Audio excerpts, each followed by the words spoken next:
What is that rising alliance that might be on the brink of changing the world forever? An alliance that, as for 2025, makes up more than half of the world's population and has a bigger GDP than the G7 countries. The BRICS alliance, a group of nations that many believe could shift the world of power in the years to come. But what is that alliance? How did it grow such influence, and could it really challenge the Western dominated world order? Or has it already begun to? But what is BRICS? BRICS is a political and economic alliance founded by five major emerging economies. And they can actually be found in the name. We got B for Brazil, R for Russia, I for India, C for China, and S for South Africa. And after the expansion process in 2024 and 2025, Egypt, Iran, the United Arab Emirates, Ethiopia, Indonesia, and Saudi Arabia now call themselves members too. Though informal meetings of these countries took place a few years before that, the first official summit of the BRICS nation was in 2009. At this point, South Africa wasn't yet part of the group. It was not until 2011 that South Africa joined the group, completing the name to BRICS. Even though BRICS is an alliance, it's not based on a treaty or something. They rather have a summit each year where they publish a joint declaration that outlines their goals, efforts, and commitments for the next year. A joint declaration is an official statement by multiple countries that serves as a diplomatic agreement but is not legally binding. The core mission of BRICS. So what's BRICS really trying to do? Even though the countries differ tremendously in the way their political systems work, they all aim for one thing: transforming the world as we know it from a Western-dominated order into a multipolar system.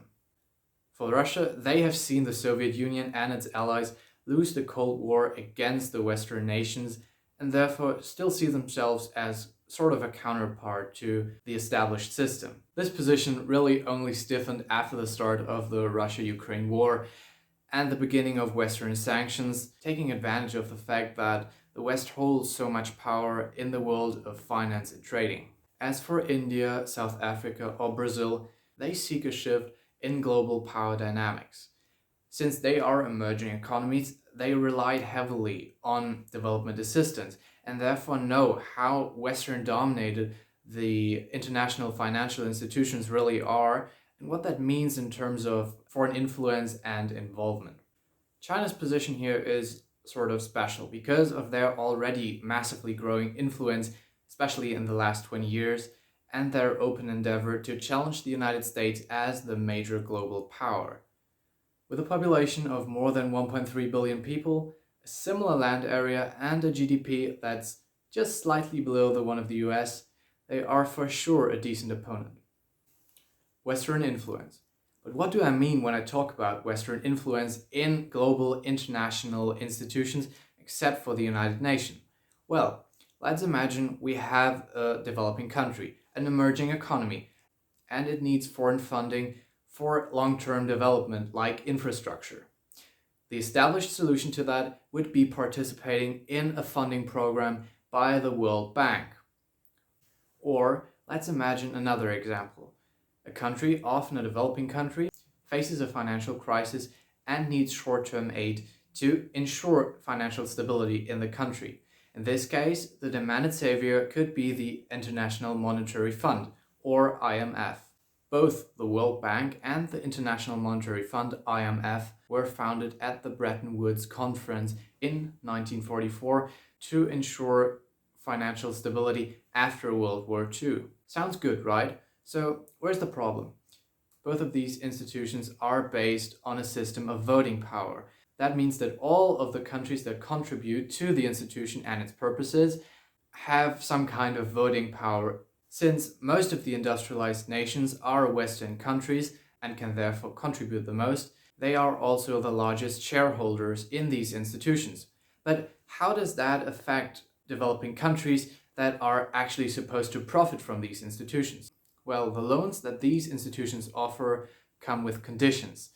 That means that developing countries often have to change their policy toward cutting public spending and opening their markets to foreign investors. That then results in profitable opportunities for Western investors or corporations. That's why a major critique by BRICS nations is that Western countries, especially in Western Europe and the United States, can buy influence over developing countries with their emerging economies. Of course, you could say that it's a profitable process for both sides.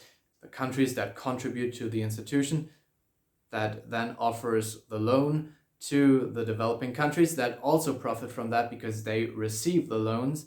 But the allegation that the West takes advantage of the difficult situations that developing countries often find themselves in can't really be dismissed easily. Another important reason for them is the fact that political international institutions such as the United Nations still depict the power dynamics right after World War II. For example, the Security Council of the United Nations has 5 permanent members. These are really just the victors of World War II. For example, we got the United States, we got France, we got the United Kingdom, we got Russia, back then it was of course the Soviet Union, and we got China. Now, the problem is that now we have it that countries like the United Kingdom and France still hold a major position in global power, in global dynamics, while having a population of 68 million people. And then we have it that a country like India, with a population of over 1.4 billion people, actually the biggest population in the world, does not have like a major position in power like they have. How do they want to change that? Their solutions are their own institutions, like the New Development Bank, NDB, and the Contingent Reserve Arrangement, CRA. The New Development Bank serves as a counterpart to the World Bank and also offers loans and financial funding for long-term projects like infrastructure in BRICS nations and other emerging economies. But there are 2 major differences. First of all, the loans are issued in local currencies.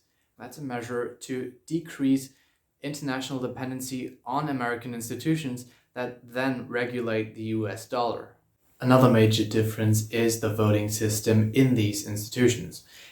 In the New Development Bank, every vote of every BRICS member is equal, no matter how much they contribute. The Contingent Reserve Arrangement, however, acts as a counterpart to the International Monetary Fund, the IMF. Its major task is to provide emergency liquidity to developing countries that face financial crises. In contrast to the IMF, though, it imposes way fewer policy restrictions and could therefore be a more convenient option to governments facing financial instability. Through these benefits, they attract more and more countries to join their organizations and are therefore becoming a more and more equally matched opponent to the established system. All of this promotes a closer dialogue between developing countries, makes them more independent, and contributes to the formation of a new political bloc. Just to show you the growing relevance of the alliance, I want to show you some numbers. Together, they have a population of more than 4.3 billion people. And if you combine all of their GDPs, you actually get 39% of the global market. That's more than the G7 countries, and I think that really shows the importance of it. They also hold substantial shares of specific industries, such as oil, where they hold about 40% of the global production. This stat really profited from the expansion process in 2024, with Iran, the United Arab Emirates, and Saudi Arabia joining. And of course, they also hold major shares of the rare earths production, mainly through China and its resources. Problems of the alliance. While the influence of the alliance is constantly growing, so are its problems. The most obvious of them being huge differences in their political systems, from huge democracies like Brazil and India to one-party states. So they really have to search for other commonalities. Since both India and China see themselves as rising global powers, and they share a border, trouble is only natural. And also their border isn't clear at all. There are certain areas that both claim to be China or India. That's really why cooperation in a military aspect is so difficult. Another problem is certainly the missing treaty or contract. While organizations like NATO are based on a contract, BRICS does not have something like that. That's why even though they constructed institutions like the NDB, they still lack a clear structure for political and economical coordination. Another problem is China's dominance in terms of economic power. For example, just to show you that, China's GDP is twice as high as the combined GDP of Russia, India, South Africa, and Brazil. Through this, China can assert massive amounts of influence in BRICS decision-making concerning economic or political decisions. That's why you could raise the question that if developing countries decide to turn their backs on established solutions like the World Bank or the International Monetary Fund, if they really avoid any kind of dependency through that, because China is just so powerful. Future. Of course, there are some obstacles that will take that time for BRICS to solve, but I think the potential is clear. So what do you think? Is our established system, the Western-dominated world, on the brink of extinction? And will BRICS manage to reshape it forever? Thank you for watching the video. I hope you enjoyed it. If yes, please like and subscribe so that I can make more videos on other interesting topics. See you next time.